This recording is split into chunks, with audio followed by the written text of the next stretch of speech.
Assalamualaikum warahmatullahi wabarakatuh. Pemirsa, di mana saja Anda berada, alhamdulillah kita bisa kembali bertemu. Malam ini kita akan melanjutkan pembahasan kemarin terkait dengan sifat-sifat dari alumni Ramadan.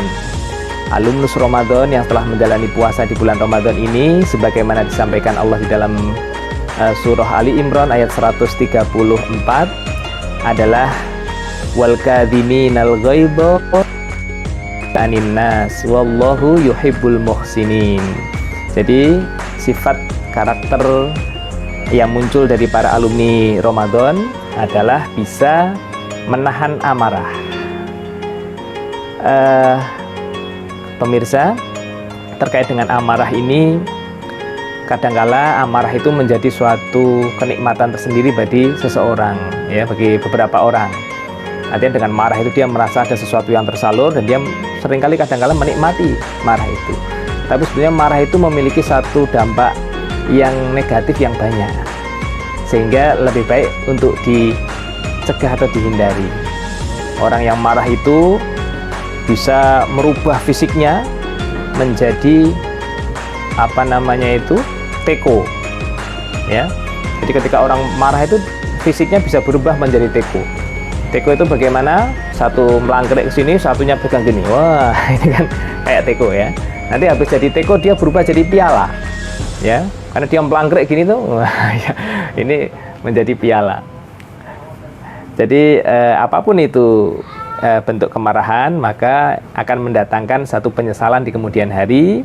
Kadang-kala juga menghasilkan hal-hal tindakan-tindakan yang irasional, sehingga itu patut untuk dihindari.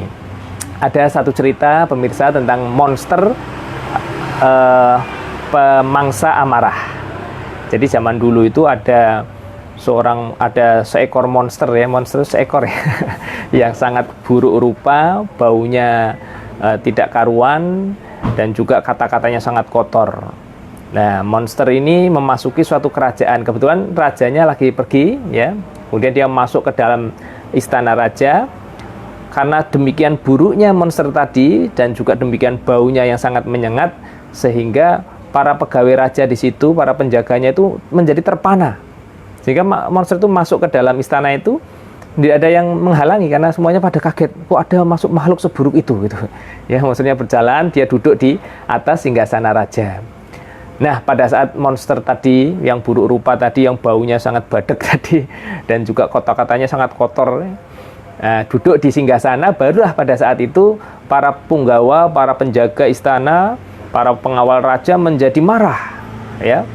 Lantas mereka mengancam kepada monster tadi untuk segera pergi dari singgasana raja itu, karena nggak pantas monster seburuk itu kok duduk di singgasana raja.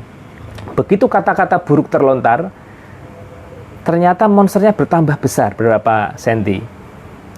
Semakin keras bentakan-bentakan, hardikan, dan cacian dari para penjaga. Semakin membesar lagi monster tadi, semakin buruk wajahnya. Ada lagi yang sudah nggak sabar. Akhirnya para penjaga itu, karena dia mau mendekat, khawatir karena saking baunya, ya, itu ditusuk pakai pedang atau dipukul pakai tombak, karena sudah diancam-ancam tidak mau pergi monster itu. Ternyata semakin dipukul, semakin ditusuk, semakin monster itu menjadi semakin besar dan semakin baunya semakin tidak enak, sampai belatung pun pada pingsan, ya, karena baunya yang demikian buruk, dan kata-kata yang keluar dari monster itu semakin nggak karuan dan semakin urakan dan lain sebagainya. Akhirnya begitu monster itu tambah membesar, raja pun datang di istana tersebut. Raja ini adalah seorang raja yang sangat bijaksana, makanya dia jadi raja. Melihat fenomena seperti itu dan bau sudah memenuhi ruangan istana itu, akhirnya raja menyuruh para punggawa-punggawanya untuk berhenti dari upayanya mengusir dan memukul dari monster tadi. Terus raja bilang, monster, apakah kamu sudah disambut oleh pengawal-pengawalku?" Tiba-tiba raja ini menyampaikan kata-kata yang halus, tidak seperti para pengawal-pengawalnya. "Apakah kamu sudah disuguh minum di sini?" Mendengar kata-kata yang halus seperti itu, tiba-tiba monsternya mengecil, ya, beberapa senti.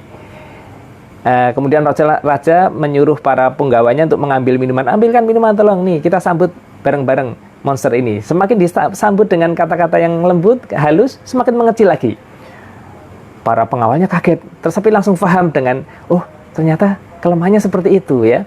Wah, langsung aja raja, ayo kita sambut bareng-bareng ini monster kita tercinta ini. Ada yang mijeti kakinya monsternya ya, ada yang mijeti punggungnya, ada yang ngipasin, ada yang membacakan cerita-cerita ya, ada juga yang telepon memesankan pizza gitu ya. Pokoknya semakin diberi perlakuan baik, semakin disambut dengan baik, dengan senyuman, dengan pikiran yang positif, semakin mengecil, semakin mengecil, semakin mengecil, sampai ukurannya sangat kecil sekali.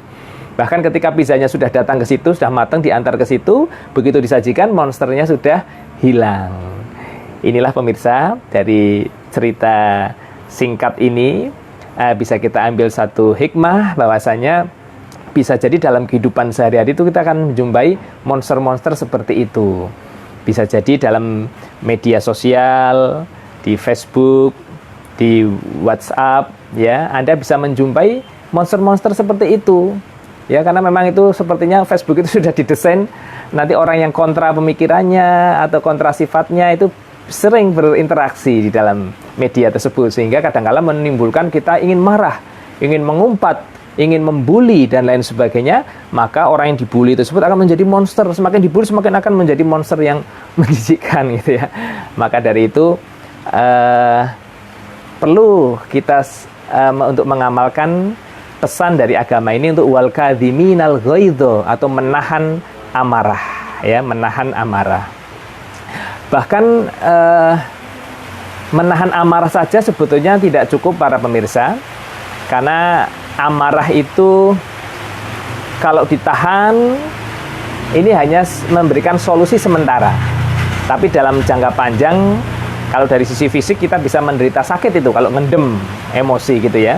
Maka sebetulnya agama memberikan solusi selanjutnya, yaitu wal afina aninnas, maafkanlah orang-orang yang memberikan memicu kemarahan kamu itu. Wallahu yuhibbul muhsinin. Sesungguhnya Allah mencintai orang-orang yang berbuat kebaikan. Nah, para pemirsa, marah itu ibaratnya ya, marah, dendam atau perasaan tidak enak, sumpah kepada orang lain, itu ibaratnya kita ibaratkan sebagai sayur kentang ya, kentang. Kentang itu kan ada yang ukurannya kecil, ada yang sedang, ada yang besar. Itu kalau kita memiliki rasa marah kepada seseorang, maka ibaratnya adalah kita mengambil kentang itu, kita taruh di dalam saku baju maupun saku celana kita. Semakin kita marah, berarti semakin besar kentang yang kita taruh di saku itu. Semakin besar kemarahan, semakin besar ya, semakin banyak kemarahan berarti semakin banyak kentang yang kita taruh. Mungkin ada yang kita taruh di saku belakang, saku depan, saku sini, semua ya, kita kasih kentang-kentang karena kita sering marah misalkan ya. Nah, kita kalau membawa kemarahan itu, maka seolah-olah kita itu membawa kentang-kentang itu dalam kehidupan kita sehari-hari. Coba bayangkan kalau banyak sekali kentang di sini, saya duduk di tempat ini akan tidak nyaman, kan di sini agak jenggolan gede. Nah, ketika saya mau tidur pun tidak nyaman ya, mau mengkurep ini ada kentangnya di sini, mau tiduran di sini jenggol ya, mau miring juga ke kantong ada kentangnya. Jadi kalau kita menyimpan kentang-kentang itu di saku-saku baju maupun celana kita, maka hidup kita menjadi tidak nyaman, para pemirsa. Apalagi kalau kentang itu dibiarkan terlalu lama di dalam saku baju maupun celana kita, maka bisa jadi kentang itu lama-lama akan membusuk ya, mengeluarkan belatung-belatungnya, mengeluarkan aroma yang tidak sedap, dan itu tentu akan mengganggu kita, mengganggu suami atau istri kita, mengganggu anak-anak kita, bahkan orang yang hidup bersama kita akan terganggu. Bayangkan ya, di sini kita ada kantong kentang yang sudah busuk berisi banyak belatung yang pada loncat-loncat misalkan. Ini kita akan terganggu, para pemirsa. Oleh karena itu, satu yang bisa kita lakukan untuk mengantisipasi hal ini adalah dengan penuh kerelaan kita ambil kentang itu, kita buang. Ya, jadi kemarahan itu harus kita lepaskan dari diri kita dalam bentuk yang namanya adalah pemaafan. Jadi pemaafan itu adalah ibaratnya mengambil kentang-kentang untuk kita buang sehingga tidak mengganggu kehidupan kita, apalagi kita simpan sampai busuk, itu sangat mengganggu. Rasulullah SAW di dalam hadis riwayat Bukhari Muslim menyampaikan nasihatnya agar kita tidak menyimpan kemarahan sampai 3 hari.